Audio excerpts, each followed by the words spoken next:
शिवं शिवं। नमस्कार, आप सबका हमारे चैनल श्रीमद् होम रेमेडीज पर स्वागत है। इस वीडियो में हम आपको बताने जा रहे हैं कि वेदों में भी राष्ट्रभक्ति की बात की गई है, जिसका हल्का सा जस्ट मैं आपको इस वीडियो में देने जा रहा हूँ।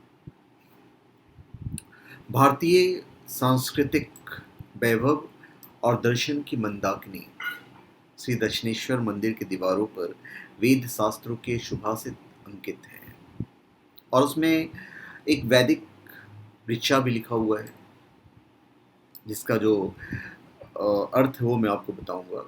जहाँ पे लिखा हुआ है कि हमारे देश में ब्राह्मण समस्त वेद आदि ग्रंथों से दिव्यान उत्पन्न, क्षत्रिय पराक्रमी और शस्त्र और शास्त्रार्थ में निपुण और शत्रुओं को अत्यंत पीड़ित करने वाले उत्पन्न हो। ये वहाँ पे लिखा हुआ है।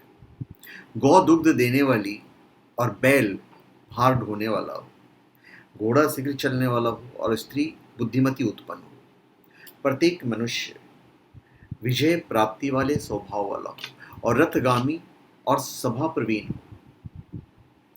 इस यज्ञकर्ता के घर विद्या यौवन संपन्न और शत्रुओं को परे फेंकने वाला पुत्र उत्पन्न हो। हमारे देश के मेघ इच्छा पर बरसे और सभी जौ चना और गेहूं फल वाले होकर पके और हमारे राष्ट्र के प्रत्येक मनुष्य का योग और क्षेम उसके उपभोग हेतु पर्याप्त हो। ये वहां पे अंकित है।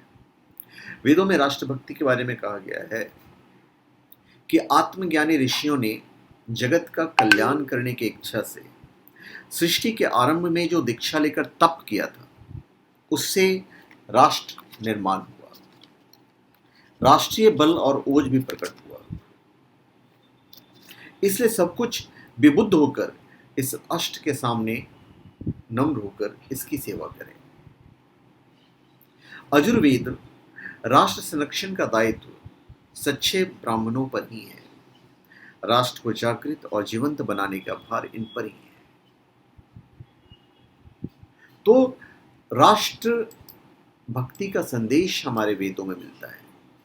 राजु तृप्तो अर्थात राष्ट्र धातु से कर्म में सट्रन प्रत्यय करने से राष्ट्र शब्द बनता है, अर्थात विविध संसाधनों से समृद्ध सांस्कृतिक पहचान वाला देश ही एक राष्ट्र होता है। देश शब्द की उत्पत्ति दिश यानी कि दिशा या देशांतर से हुआ, जिसका अर्थ भूगोल और सीमाओं से है। देश विभाजनकारी अभिव्यक्ति है, जबकि राष्ट्र जीवंत, सार्वभौमिक, युगांतकारी और हर विविधताओं को समाहित करने की क्षमता रखने वाला एक दर्शन है। तो दर्शन की गूढ़ता को वैसे ही व्यक्त नहीं कर सकता जैसे कि अंग्रेजी तो और ट के अंतर को व्यक्त करने में असमर्थ है। भारत स्मृति से अधिक श्रुति में विश्वास करता है, जबकि अरब या यूरोप की संस्कृति इतिहास लेखन पर टिकी हुई है। तो भारत कभी सीमाओं के निर्धारण, इतिहास बोध और भूभागों को जीतने और बांटने जैसे छोटे लक्ष्यों पर नहीं टिका रहा है। हर बार अपनी सांस्कृतिक पहचान और राष्ट्र की सार्वभौमिकता को चुनौती देने वाले आक्रांताओं को हिंदुकुश के बाहर खदेड़कर वापस लौट आए और भारत के अमृतत्व के परम ज्ञान की खोज के लिए एक महायात्रा पर अधर्मियों की कोई काली छाया नहीं पड़ी। कौटिल्य के अनुसार धार्मिक जनता और नीतिमान राजा राष्ट्र के अंतर्गत मान्य है। कौटिल्य के अनेक स्थानों में देश के स्थान पर राष्ट्र शब्द का प्रयोग इसलिए किया गया क्योंकि सिर्फ भूगोल से समाज और राष्ट्र का निर्माण नहीं होता।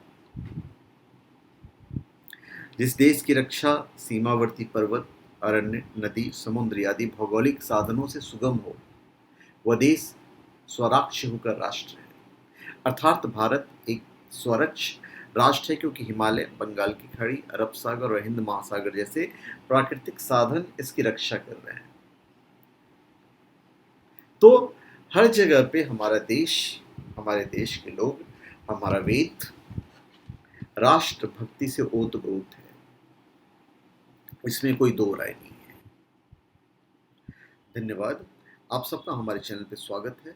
आप हमारे चैनल पे सब्सक्राइब करें और अपने कमेंट दीजिए। धन्यवाद।